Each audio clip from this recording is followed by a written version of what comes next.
The sky over Kestro 9 was red and full of smoke. Black clouds rolled like angry waves. The battlefield below was quiet now.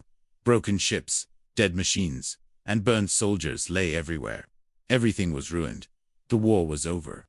But in the middle of the dead land, something was still breathing. Its name was Vorak. Once Vorak was the most feared weapon in the galaxy, a bioengineered beast made by the Varnak Empire. It was over 3 meters tall with 4 strong arms and sharp claws that could rip tanks in half.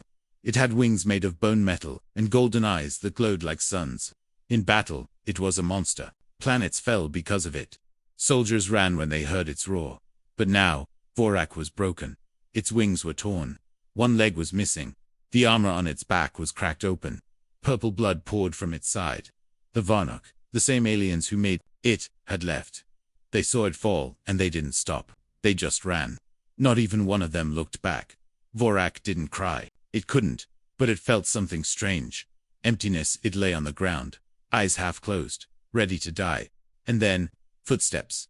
Commander Jane Holloway and her human team walked across the battlefield. They were there to find lost tech, not survivors. They didn't expect to find something still alive. Jane stopped when she saw the giant body lying in the dirt. "Ma'am," whispered Private UN, "it's breathing." Jane took a few steps closer. Her boots crunched the black sand. She raised her hand, signaling the others to stay back. Then she saw it clearly. Vorak. Even broken. The beast looked powerful. Its chest rose and fell slowly. Its golden eyes opened just a little. They met hers. Everyone behind her pulled out their guns.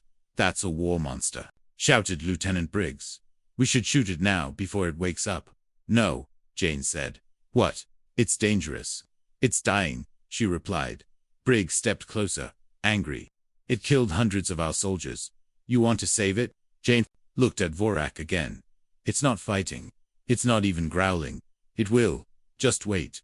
"Maybe not," she said quietly. "Maybe it's already done fighting." The others stared at her like she was crazy, but none of them stopped her. That night, a cold wind blew across the land. Vorak made a deep sound, low and rough. It didn't sound angry. It sounded scared. Alone, Jane couldn't sleep. At dawn, she walked up to the beast again. She carried a flask of water and a small metal bowl. She poured the water in and placed it near its mouth. Then she stepped back. Vorak didn't move. Hours passed. The team watched from behind rocks. No one spoke. Then slowly Vorak raised its head. Its body shook with pain. It sniffed the water. And then it drank. Not fast. Not wild.com. The others were silent. Jane returned again later with some food. A protein bar, small and wrapped. She placed it near the bowl. This time, Vorak looked at her directly. It didn't growl. It just stared. And blinked. By the third day, Jane had cleaned one of its wounds. Vorak didn't stop her. Didn't move. Just watched. "What are we doing?" Briggs asked. "This is insane," Jane answered softly, giving something a chance. "But it's a beast, maybe. But it's alone. And it didn't choose this life." That night, as the stars returned, Vorak made another sound. Not a roar. Not a growl. It was soft. Almost like a song. And for the first time, the humans didn't feel afraid.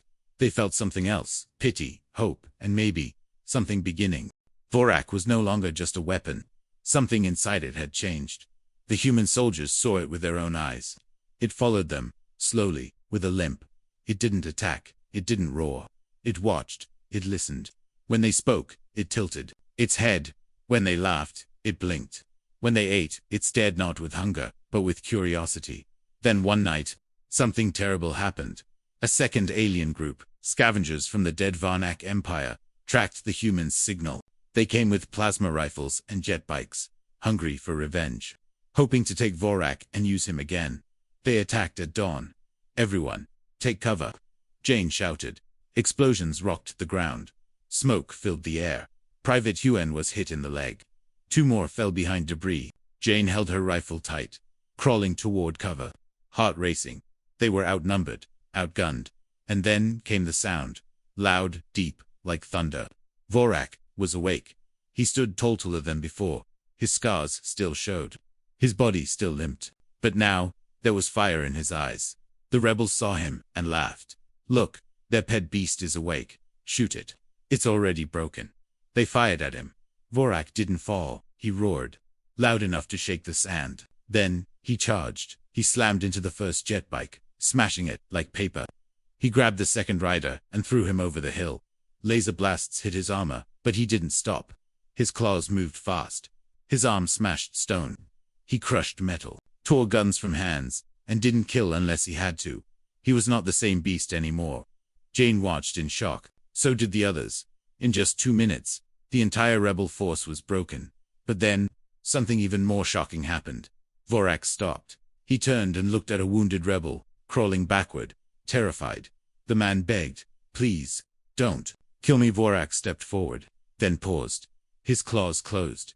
He reached out hand, helped the man up. No one could believe it. Not even Jane. The rebel froze, stared at the massive alien beast that once would have ripped him apart. And then, Vorak turned back to the humans. His eyes met Jane's, and he lowered his head. She stepped forward and gently touched his arm. "You saved us." He made a low sound. Not words, not a roar, just peace. A few hours later, the command dropship returned. General Rosk came down, again, shocked by the damage and confused to see everyone alive. What happened here?" Jane pointed to Vorak. "He saved us." The general stared. "This thing, he protected us.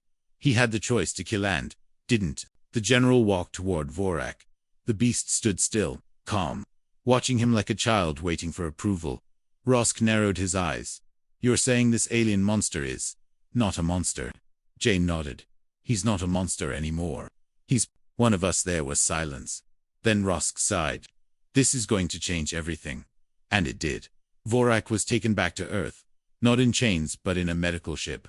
People were afraid at first, but slowly they listened. He began learning human words. Simple things. Food, safe, friend. But the first word he ever said was, "Jane," she cried. Later, Earth leaders made a new law. No more killing all alien biobeasts on sight. Some were just victims, like Vorak. They called it the Vorak Peace Code. Years later, Vorak stood beside Jane at a peace summit. Cameras flashed. Reporters asked questions. Children waved. They didn't see a monster. They saw hope, because the galaxy would always remember. The day humans did something no other species ever did. They saved a beast the universe had thrown away, and that beast chose to protect them back.